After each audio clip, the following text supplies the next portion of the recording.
Hello, everybody. My name is David Ruff, and thanks for coming by. We appreciate all the new subscribers, to all those people who want to actually see what's really happening in the world and not have to listen to all this mainstream media that wants to tell you what they want you to know. We really appreciate it. Please remember to like and subscribe to this. But what we're talking about today is the crazy, tumultuous, tremendous housing correction that is happening. It may be the biggest in our lifetimes. Let's get into it.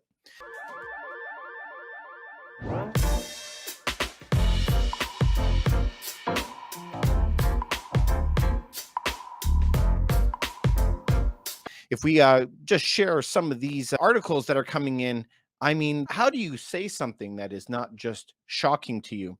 Look at this. An RBC analyst, this is Canada's Royal Bank of Canada, a historic correction is underway in Canada. So nearly 2 years of unsustainable real estate market activity across Canada will culminate in a tremendous housing downturn. Are we listening to these words that they're using? Sometimes I feel that the news articles are inflammatory, but this is not. This is the latest trajectory outlook, according to RBC Economics' newly released market forecast, which expects home sales and prices will continue to deepen into the fall and into next year. Okay. Now we have to pause for that for a second, okay? Because this is not just pulled out of the air. We have to put this into deeper context in what is happening. Russia and China has now made a reserve currency. That new world reserve currency that they're fighting with is not going to be backed by fiat or faith-based money. It's going to be based off of what?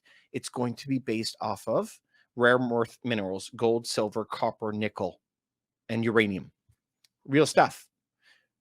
That stuff has got to be put into a giant warehouse somewhere to back up those dollars. So that means they're taking it off the market. How does that affect real estate prices?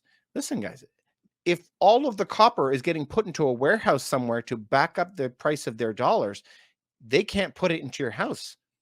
The copper wiring, the copper plumbing, the copper for the air conditioning. Where is all that copper going to come from? So prices go up, housing go up. Okay, so that puts a strain on the market. All those people who had trouble buying homes before are going to have even more trouble now. More and more and more trouble that's coming down the road.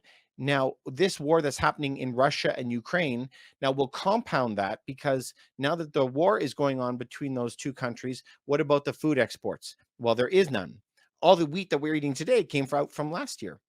So all the food that we made this year is supposed to be reported in September and October, and they are bracing themselves for massive headaches when that happens, because they're going to be reporting that they didn't actually have any, and that's going to push food prices up. How does that affect houses? Because the bank is going to lend you less and less as the portion of your salary gets more and more for food. You have less and less to pay for your mortgage payment.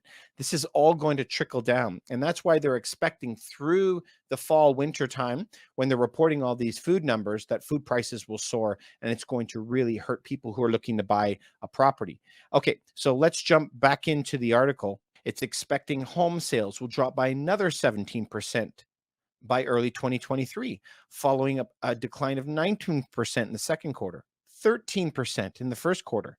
This is just crazy, right? They also talk about the drops, and 33% drop, 33% drop in 1990, 38% drop in 2009. Are you listening to that? 38% drop in 2008-9 during the financial crisis. But in already this year, we're hitting 42%. This is absolutely bananas. And so they are going to be hurting very, very, very badly. This is inflation rates hitting 8% in Canada, 9% in the United States. So we are in for some really bad times. Now let's flip over to another article. This article is talking about housing demand. It is falling across Canada. But notice what this article in the Edmonton Journal says. It is led by Vancouver and Toronto. This is very important to note. You always are going to have properties. Everybody has to live somewhere, right? Everybody has to live somewhere, but everybody is very, very eager to go down from a big house into a small house. They're going to go from a 5-bedroom home down to a 3, or instead of having a single family detached, they're going to move down into a condo, something like that to save money. But it takes a real special individual to pack all this stuff up and move out to the prairies or to the Maritimes where homes are cheaper. So people are willing to downsize, but they're not really willing to move areas, take their kids out of schools, quit their jobs. People are not very willing to do that. So think about this when we look at a story like that, because this kind of explains everything for you. The fact that housing prices dropped in Vancouver and Toronto, the most expensive places in Canada. That is why they're dropping so much. If we go down farther down, the article continues that Canada's housing market is cooling off, with prices and sales falling, led by steep declines in its 2 largest markets. Of course, the bigger the price, the bigger the fall. This is the same way as it happens all the time, right? This is something that you should always be paying attention to. He also says here, among provinces, Alberta saw one of the biggest drops in sales month over month, more than 7%. And Alberta is the place that doesn't have any provincial tax. So you would think that it would be the complete opposite, right? So things are really tough. Now, let's flip over to this story here on the Canadian mortgage stress test. Now, you can go look this up online as well. This article is on Narcity.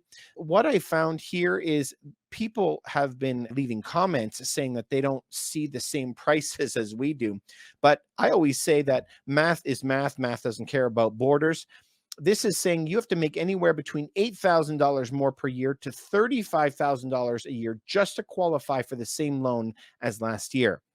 In Victoria, out in British Columbia, Canada, so that's on the West Coast, you have to make another $35,000 a year. You are now required to make $187,000 a year just to have a home. This is crazy because, like, my family lives out there. They're a painter, and you're expected to make $200,000 as a painter just to be able to buy a home. Crazy. And look at these other cities. Halifax, 21% more. Calgary, 18% more is what you have to earn in salary to qualify, because the stress tests are so high on people right now. Remember, the stress test is 2% over the current mortgage rate. So this is tough. But always look at this. Rate Hub, you say for every 1%, it means 10% smaller mortgage for home buyers. And every 1% that goes up, home prices drop by 10%, and you'll see a flood of more properties on the market. So this is the same thing that happens all the time. So just to put that in perspective again, a $1 million home at 2% is the same as a $900,000 house at 3%, which is the same as a $700,000 house at 4%. So you see, like, every 1% that it changes, the home price will drop 10%, because less and less people can afford it at those rates. Now, it is not inconceivable. Right now, we are seeing rates that are going at like 8%. So imagine what the stress tests are going to be. We should be seeing stress tests hitting 10%, which is going to absolutely decimate a lot of people. So if you're buying an investment property right now, be smart and make sure that you're buying a property with enough cash flow to supplement it if the interest rates go up. If you're thinking to be a cash buyer, wait. We expect prices to drop quite a bit over the next 9 months or so. It might be less, but absolutely through the fall, through the winter, expect the home prices to drop by quite a bit. But if you're buying on payment, remember, even though prices are way down, interest rates are way up, so your payment is higher. You're not buying a house, you're buying a payment. All right, ladies and gentlemen, I'm always here for your health, wealth, and happiness. Please, can you like this video and subscribe to me?